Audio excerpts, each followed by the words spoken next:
Hello friends, बरायबाय Bodo Job Info YouTube चेनेलाव I hope नोंथांमोना बयबो मोजां दङ आरो सेन्सासखौ बयबो खोनाबाय आरो लोगोसे आंनो फार्स्ट भिडिअ होदों नोंथांमोना मिथिगौ चेनेलाव कि माने अनलाइन एप्लाइ खालामनाय YouTube लेभेलाव दा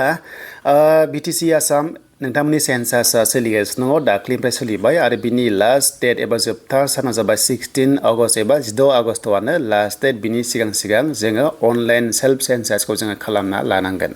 दा खालामाबा मा जागोन बिनि सायावबो बाथ्रा दङ आरो लेंगुवेज प्रब्लेम टटेल मेम्बार्स आरो हेडखौ सोरखौ होनांगौ दा बिनि सायाव जों गासैबो सावरायगोन आरो अनलाइन एप्लाइ खालामनायबो नोंथांमोना नैबे भिडिअ मोनलांबाय थागोन जाहाथे बयबो नोंथांमोना बुजियो आरो लोगोसे गामि फैसिगोन बेनो जाबाय 17 एबा 17 आगस्टनिफ्राय गामि हाबगोन सेन्सास खालामग्राफोरा हाबसिगोन नोंथांमोना बयबो न'आव थाबानो जाबाय जिखुनु जाया न'आव सासे थाबानो जागोन जाहाथे खोन्थानो हानाय बायदि माखासे कुइसन सोंगोन नालाय अनलाइन पर्टेलाव सोनो बेखायनो नोंथांमोना न'आव जाहाथे 17 आगस्टनिफ्राय थाबाय थायो आरो बे सेन्सासआ लासै ओंखारहैगोन 2027 आव गासैबो रिपर्टआ डाटाया ओंखारहैगोन दा जायफ्रा गोरोन्थि जाबाय मा खालामनांगौ अपसन दंना गैया बेनि सायावबो नोंथांमोना फोरमायबावगोन मानोना गोबां खायसे गिनाय सोमजिगासिनो दङ जे मा जागोन मा जाया नाथाय सेन्सासखौ नोंथांमोना कम्पालसरि खालामथारनांगोन दा गोबाव खालामा जों थांनाय पर्टेलाव बिनि सिगां जायफ्रा बड' जब इनफो इउटुब चेनेलाव गोदान साबस्क्राइब खालामना ला जाहाथे लेटेस्ट आपडेट नोंथांमोना बर' रावजोंनो मोननो हायो दानिया जों फैबाय वेबसाइटआ नैबेनो लिंकआ दङ डिसक्रिप्शनाव बेयाव नोंथांमोना फैयोबा बे पेजआव फैनो हागोन आरो बे सेन्सासआ अल इन्डिया जागोन माने भारत हादराव सेन्सासआ 10 बोसोरजों खनसे जायो दा लास्ट सेन्सास जादोंमोन जोंहा 2011 आव आरो लास्ट सेन्सास जाबावनांगौमोन दाख्लैबावै 2020 आव नाथाय लकडाउन जानायनि थाखाय सेन्सासखौ जोंनि भारत हादराव खालामनो हायाखै बेखायनो देग्लायसो खालामबाय आरो बे सेन्सासआ 2027 नि फेब्रुवारि मार्च एप्रिलाव नोंथांमोना रिपर्टखौ माने मोनगोन बा ओंखारहैगोन आरो दा सेन्सास खालामनाय टाइमा जाबाय 6 AM माने फुंनि 6टानिफ्राय हरनि 12टानि गेजेराव जोङो सेल्फ सेन्सासखौ जोङो खालामनानै लानो हायो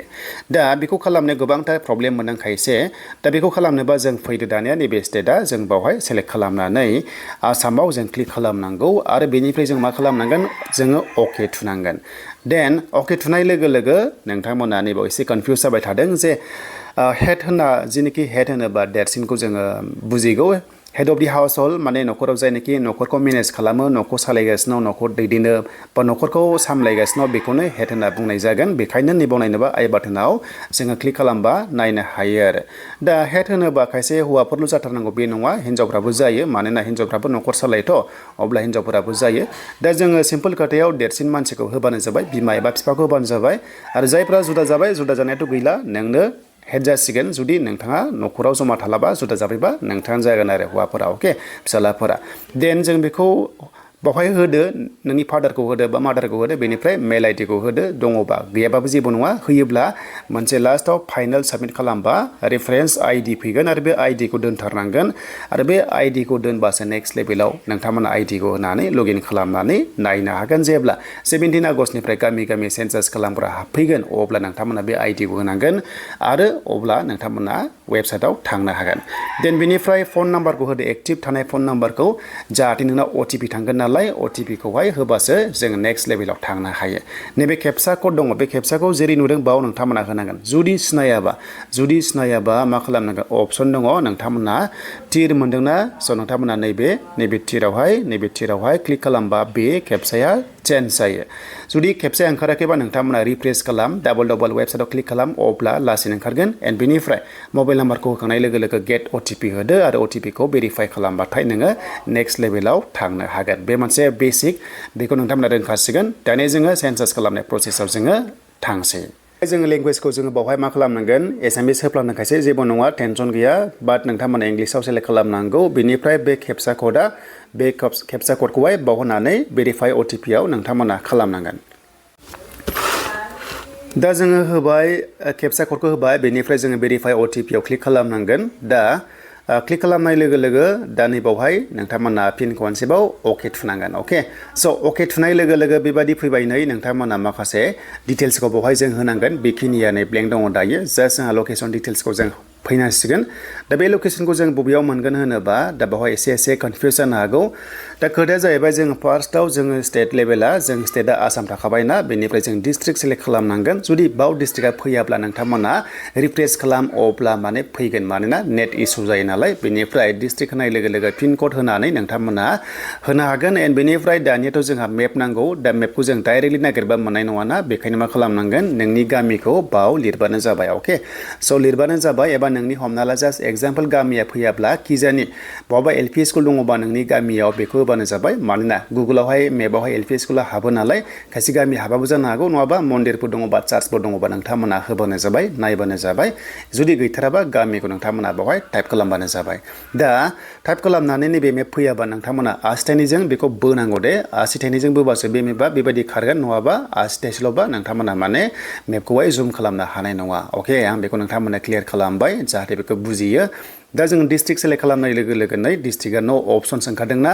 मानोना बे जाबाय टेकनिकेल इसु दा बेखौ नोंथांमोना डाबल खालामनांगोन लगइन खालामनानै होमबासो बेयाव ओंखारगोन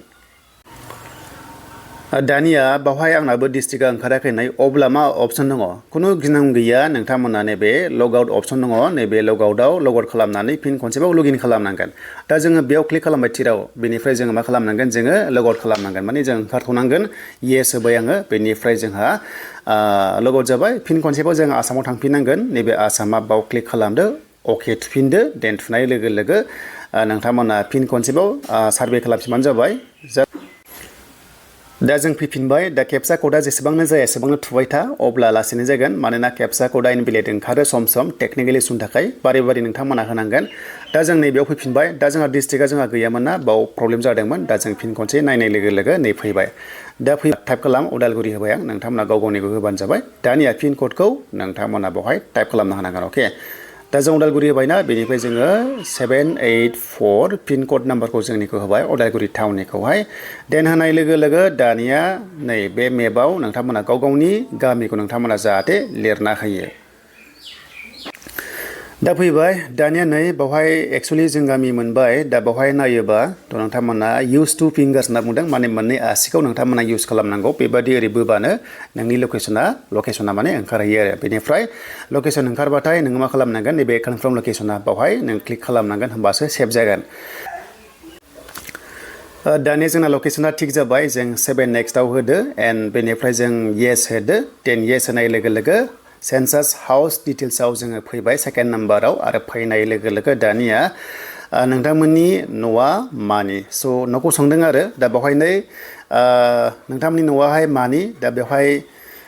माद दङ माने बे एक्चुअलि बे हानि न' आरो अके बेनिफ्राय फार्स्टना हानि न' बेनिफ्राय वुड बा बेम्बु सोरबा दंफांनि बा औवानि थायो बेनिफ्राय इटानि थायो स्टननि थायो सिमेन्टनि थायो दा बबेखौ होनो नोंथांमोना मा टाइपनि होनो एनि आदारबो दङ जुदि जेबो अपसन गैयाबा नाथाय जोंनाथ' इटानि वाल एक्चुअलि वाल इटानियानो सिमेन्टबो दङ दा माखौ होनो जायो थ' एक्चुअलि जोङो इटाजों न' थ' आङो बे बार्न ब्रिकखौनो होबाय देन जों बाव सेलेक्ट खालामबाय आरो खालामनाय लोगो लोगो नेक्स्ट लेभेलाव वाला मानि स' वालाबोथ' एक्चुअलि जोंहा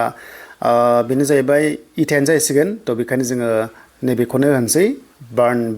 ब्रिकखौनो होनसै देन होनाय लोगो लोगो बे जाबाय बेनिफ्राय दा बे न'आ जास्ट माने बै एनुमेरेटर्स जेनाखि सेन्सास खालामग्रा जाहाथे बिथांमोना सिनायो बे टाइपनि आरो दा बेसेबां टेनसन लानांगौ गैया न'फोराहाय जे न' लेट्रिनफ्रा एसेबां माने हाइफाइ जानांगौ बा गैयाबाबो जेबो नङा आरो इसेबां बाव प्रब्लेम गैया दे बेनिफ्राय रुफ एबा उखुमा माबादि दा नोंथांमोना सोरनाबा जुदि औवानि दंफांनिबो थानो हागौ बे दङबा गोजौ लेभेला फार्स्टआ गोग्लैगोन प्लास्टिकथ' थानाय नंखाया बेनिफ्राय हेन्डमेड टाइल्स बिदि दङ मेसिन मेड टाइल्स दङ दा सोरनाबा बिल्डिंफोरबा बे टाइपनि थागोन बाट जोंनिया मा नैबे जोङो बाव गोग्लैगोन नैबे मेटेलाव गोग्लैगोन थ' जों मेटेलाव होबाय जोंना जास्ट बिदि गोजौआव जेबो बिदि वाल बिदि माने मा होनगोन बेखौहाय जिथु बिल्डिं नङा देन नेक्स्ट लेभेलाव जों थांबाय कन्डिसना मोजां गुडखौनो जों होबाय लिभेबोलथ' नङा गाज्रिथ' नंखाया दानि जुगाव बयनाबो मोजां जाखायो फार्स्टनि अपसनखौ होबानो जाबाय बेनिफ्राय जोङो 7 नेक्स्टआव होबाथाय 7 नेक्स्टआव थांगोन जुदि रिसेट खालामनोबा रिसेट खालामबानो जाबाय माने सोलायफिननो हाजोबगोन आरो ओमफ्राय बेक थांनोबा बेकआव थुबानो जाबाय दा जों 7 नेक्स्टआव जोङो थांनोसै बेयाव आं 7 नेक्स्टआव होनानै येस होबाय येस होनाय लोगो लोगो हाउस होल्ड इनफरमेसन 3 नाम्बाराव फैबाय आरो फैनाय लोगो लोगो टटेल नाम्बार अफ पार्सन्स होनना बुंदों नर्मेलि रेसिडिं इन दिस हाउस माने हाउसहोल्डआव दिस हाउसहोल्डआव होनना बुंदों माने बे न'खराव साबैसे दङ इंक्लुडिं लाफानानै बे नोंनि गार्जेनखौ लाफानानै साबैसे दङ बेखौ नायनोबा आइ बाटनाव क्लिक खालामनांगोन अके तो बाहाय नै include all normal residence of all ages होनना बुंदों माने जिनिखि दङ बे न'खराव उन्दै जा देरसिन जा बोराय बुरै जा गासैखौबो लाफानो होदों बेखायनो नोंथांमोना लाफाबानो जाबाय नाथाय मोनसे खोथा गोसोआव ला कि माने बे न'खराव साबा दंमोन दे साबा दंमोन बिनिफ्राय माने फिसाजोआ हाबा जाहैबाय बेखौ नांला अके बिनिफ्राय फिसाला हमना ला जुदा जाबाय बेखौ नांला बे एक्सट्रा सेन्सासाव थागोन मालाय गाव एक्सट्रा खालामना लागोन जुदि ज' दंबासो बेखौ नोंथांमोना होनांगोन अके देन बेनिफ्राय दा नै बावहाय एक्चुअलि बावहाय आंनि नाम फैबाय नोंथांमोना मोनदों देन बेनिफ्राय हेडआ जेनेबा बाव थाबाय आंनि थाबाय बेनिफ्राय मेलाव होदो अके देन बेनिफ्राय मेलाव होनानै नोंथांमोना मा ST AC बावहाय सेलेक्ट खालामदो एन्ड खालामनाय लोगो लोगो बिनिफ्राय नोंनि न'आ बे नोंनि नंगौना नङा सोंदों अके नों जेराव थायो बे न'आ नोंनि नंगौना नङा नंगौबा नोंथांमोना नैबे अनाव होबानो जाबाय माने गावनि हा गावनि न' बेनिफ्राय रेन्टथ' नङा रेन्ट बा रेन्टआव थायोबा रेन्टखौ होबानो जाबाय बाट एनि आदारबो दङ एक्चुअलि जोंनाथ' बर'फ्रा फ्राय न' दंखायो गावनिखौ होबानो जाबाय अके बेनिफ्राय नों जेराव थायो रुमा नोंना न'आ खैथा माने किटचेनखौ लाफानाङा लेट्रिनखौ बाथरुमखौ लाफानाङा अके बाथरुम लेट्रिन बेफोरबायदि स्ट'र रुमखौ लानाङा नोंनि रुमा खैथा दङ गंसे न'आवनो हमना ला मोनथाम रुमबो थानो हागौ थ' जि दङ बेखौ 3 बा 4 होबानो जाबाय इसेबां मेटार नङा बे जेबो टेनसन गैया बावहाय बेनिफ्राय बे नोंनि न'खराव साबेसे हाबा जानाय दङ बेखौ नोंथांमोना टाइप खालामनो हानांगोन हमना ला सानै बा बेनो जाहैबाय हाबा जानाय दङ नाथाय गुबुनाव टेम्परारि दंहैथ'यो माने जुदा जायाखै बाहायथ' गुबुनाव खामानि मावदों बा साख्रि मावदों अब्लाबो नोंथांमोना बेखौ होनांगोन देन बेनिफ्राय 7 नेक्स्टआव थांबाथाय जोङो नेक्स्टआव थांनो हासिगोन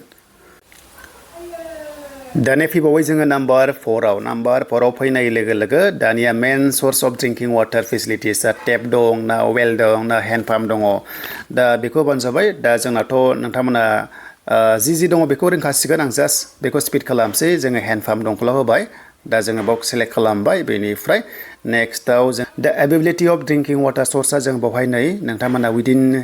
प्रेमिसेस दङ बेयाव एक्चुअलि गुबुननिफ्राय लाबोयो नामा सोंदों बाट जोंना दंखायोखाय फार्स्टआव थाबाय and main source of light थ' बे इलेक्ट्रिसिटि कारेन्टआव थाबाय देन नेक्स्टआव फैबाय दानिया एक्सेस अफ लेट्रिन दा बावहाय येस जों फार्स्टआव होबाय बेनिफ्राय पाब्लिक बिदि नङा एक्चुअलि अपेनबो नङा दा नोंथांमोना फार्स्टनि अप्सनाव होबानो जाबाय जुदि सेयार खालामबा सेयाराव नोंथांमोना होनो हागोन बावहाय नै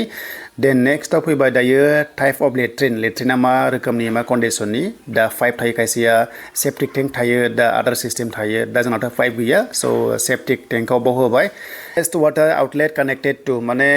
दैखौहाय जेनाखि वेस्ट खालामनो बा हमना ला गुबुनाव हरनो थाखाय बा जेनाखि गाज्रि दै गाज्रिखौ साप्लाय हरनो थाखाय मा दङ स' डाइरेक्ट जोंहा क्ल'ज ड्रेनबो थायो अपेनबो थायो बावहाय बे मोननैखौ मिलायना होदो एन्ड नेक्स्टआव बाथरुम दंना गैया येस बाथरुम दङ उइदाउट रुफ बिदिबो दङ सोरनाबा खायसेया उखुम दंबा बाथरुम डाइरेक्ट होबानो जाबाय बेनिफ्राय जुदि उखुम गैयाबा इनक्ल'जार उइदाउट रुफ बेखौ होबानो जाबाय देन नेक्स्ट LPG गेस दङ नोंथांमोननि फेसिलिटिया संनायनि कुकिंआ देन बेनिफ्राय नोंथांमोना नै खायसे जुदि बनजों सङोबा फायारवुडआव होबानो जाबाय नाथाय जोङो गेस दं नालाय जों LPG गेसाव जोङो माने होनांगोन आरो अके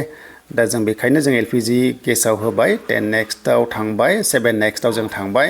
येस होबावबाय दा बे इजिसै नोंथांमोना गाव गोसोबायदि खालामदो बेखौ बारा टेनसन लानांगौ गोनांथि गैया बावहाय एन्ड रेडिअ नोंथांमोना रेडिअ दंना गैया दा जोङो फनावहाय जोङो मबाइलावहाय जोङो खोनासङो बेखौ होबाय देन बेनिफ्राय टेलिभिसन दंना गैया दा गैयाबा नोंथांमोनाहाय न' होबानो जाबाय देन बेनिफ्राय इन्टारनेटखौथ' जोङो लेपटप बा कम्पिउटार बा मबाइलाव नायो स' जों मबाइलाव होबाय एन्ड बेनिफ्राय लेपटप दंना गैया बेखौ होबानो जाबाय येस न' देन बेनिफ्राय नेक्स्टआव telephone and mobile phone smartphone दङ स' नोंथांमोना नै बेखौ जाहाथे नायो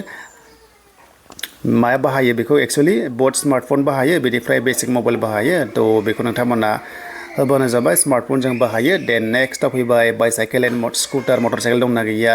जुदि गैयाबा नान होबानो जाबाय जुदि दंबा स्कुटार बा बाइसाइकेल बेबादि नोंथांमोना होबानो जाबाय देन नेक्स्ट लेभेलाव कार गैया बेखौ होदो बेनिफ्राय मा मेन जिनिसा जों मा जायो बा न'आव मा जों बाहायो राइस जों बाहायो अके माने जोङो बे टाइपनि होबाय बेनिफ्राय फन नाम्बारा थाबाय एन्ड नेक्स्टआव दानिया जोङो 7 नेक्स्टआव थांदो लास्टआव दा जों येस होबाय 7 नेक्स्टआव थांबाय बेनिफ्राय प्रिभिउ फैबाय नै देन प्रिभिउ फैनाय लोगो लोगो दा नोंनि गासैबो डिटेल्सआ बाव थाजोब्बाय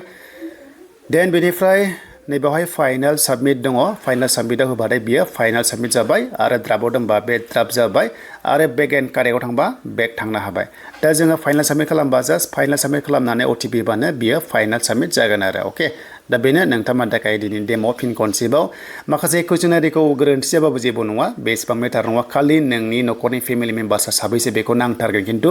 एकुरेट थानांगोन 6 जन बा 6 जन साबा बा साबा बेखौ थाथारबानो जाबाय बाखि फन दंना गैया लेटारना माबायदि बे दिनै मोजां गाबोन गाज्रि दिनै गैयाबा गाबोनबो खालामनो हागौना थ' बे टाइपनि बेफोर इसेबां टेनसन गैया आरो अके